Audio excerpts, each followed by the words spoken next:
just sitting there in a binder or monster box, or maybe piled in a heap on your bedroom floor. 1982 Topps football cards look like just another 1980 set.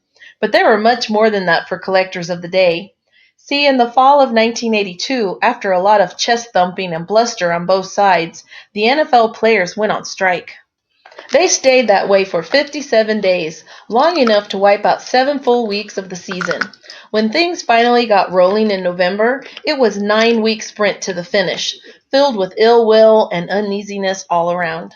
About the only thing that was normal about the 1982 football season then were the cards that collectors could buy, as usual at grocery stores, drugstores, and hobby stores everywhere.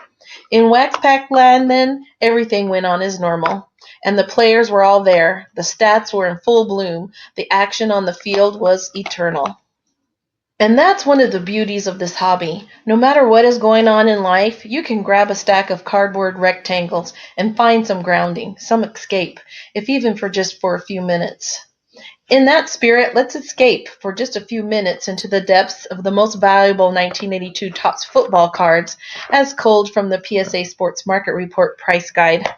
I bet you remember and love at least a few of these beauties. It's not often you find a linebacker sitting at the top of one of these types of lists, but then again, you don't often find a linebacker taken number 2 overall in the NFL draft either. But both of those distinctions hold for Lawrence Taylor, whom the New York Giants plucked from North Carolina with their first pick in 1981. All Taylor did to reward them was win the Defensive Player of the Year award as a rookie, win NFL MVP in 1986, record 132.6 career sacks, nab 10 Pro Bowl, and 8 All-Pro selections. And he threw in a couple of Super Bowl rings for good measure. After an inimitable 13-year career with the G-Men, Taylor waltzed into the Hall of Fame in 1999. Taylor's 1982 Topps rookie card has been a hobby favorite for years, and today pushes upwards $100 in PSA 9 condition.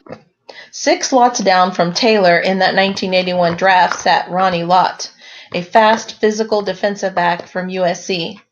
Lott was just what the San Francisco 49ers needed, and he stepped right into their defensive backfield and didn't look back for a decade. A switch from cornerback to safety in 1985 only boosted Lott's interception numbers, and he ended up with 63 over the course of his 14-year career. Even returned 5 of those for touchdowns. After 2 Super Bowls in San Fran, Lott moved on to the Raiders and then to the Jets, but his ultimate football home was Canton. Today, Lott's rookie card sells for around $50 in slabbed mint condition. Montana had been working with Bill Walsh on overhauling the Niners' offense for a couple of years by the time Lott arrived, and it all gelled in 1981. Clocking his first 3,000-yard season, Montana threw 19 touchdowns and, bolstered by an improved defense, led the squad to a 13-3 record. A few playoff games, the catch, and a thrilling Super Bowl against the Cincinnati Bengals later, and Montana legend was in full bud. His second-year Topps issue is a $25 card in PSA 9 today. For a young fan, me, it was surreal to see the wild-striped helmets of the Bengals in the Super Bowl against the 49ers early in 1982. Not only did these guys play not so awfully far from my Indiana hometown, but they were also a losing team, so far as I knew.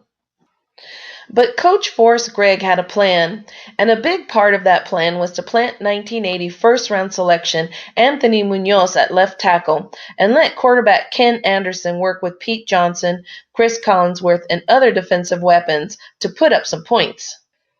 Mission accomplished, as the big man from USC provided blindsided protection like few had ever seen. These days, Munoz is widely considered one of the top handful of offensive linemen ever, and his rookie card checks in here at $20 in PSA 9. Peyton was hit harder than most by the player strike, as he never seemed to completely get on track.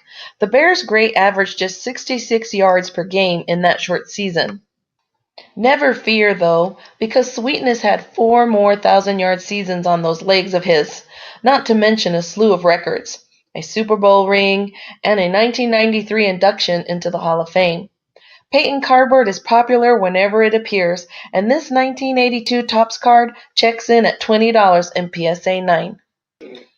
Lanky Cris Collinsworth fell to the second round coming out of Florida in 1981, but the Bengals shrewdly swooped in and picked him up.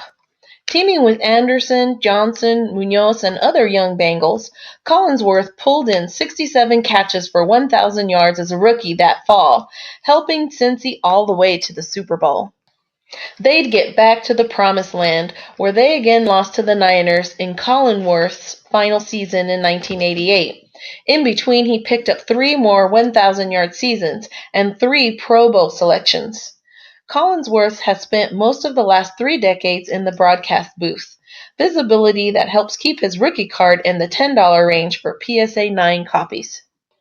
Bradshaw had just a couple of partial seasons ahead of him when this card was issued, but there was plenty of glory behind him. Those 4 Super Bowls and his status as a Pittsburgh Steelers legend, not to mention a future on TV, would ensure that Terry remained in our consciousness basically forever. This late career card comes in around $10 in PSA 9 condition. Peyton may have had a rough go of it in 1982, but 1981 had been a typical Hall of Fame season for the Bears great. His 1,222 rushing yards easily led the team. As was their wont, Topps made sure to squeeze in as much sweetness as possible into their 1982 set, and this Bears team leader card is about a $10 item in PSA 9. Ditto for Montana. He may not have fully baked his legend yet, but given his heroic in 1981 postseason and his Notre Dame pedigree, Montana was already plenty popular enough in 1982 to warrant an extra card or 2. This in-action number pushes $10 in PSA 9. Eddie Payton obviously didn't make the kind of splash his brother did in the NFL, but he did spend 5 seasons in the league as a kick and punt returner. He also provided a cool opportunity to sneak in yet another Walter card in 1982. This one brings in around $7 in PSA 9 condition. Faust sort of paved the way, for better or for worse, for Dan Marino. As the chief field engineer for the famed Air Coryell defense, Faust teamed with Kellen Winslow, Chuck Muncie, Wes Chandler, Charlie Joyner, and other offensive weapons to put up passing numbers like no one had ever seen before. In the end, Faust came up short when it came to rings, but he was an easy Hall of Fame pick in 1993. This 1982 Topps card sells for $5+ in PSA 9. Dorsett was in the midst of a Hall of Fame career that established him as a Dallas Cowboy legend when this card was issued. With more than 16,000 all-purpose yards, Dorsett also finished as one of the greatest running backs to ever lace up his cleats, and he was a Heisman Trophy winner to boot. Always popular with collectors, Dorsett lines up here at around $5 in PSA 9 condition. If you like this video, remember to like this video and subscribe to our channel, waxpackgods.com.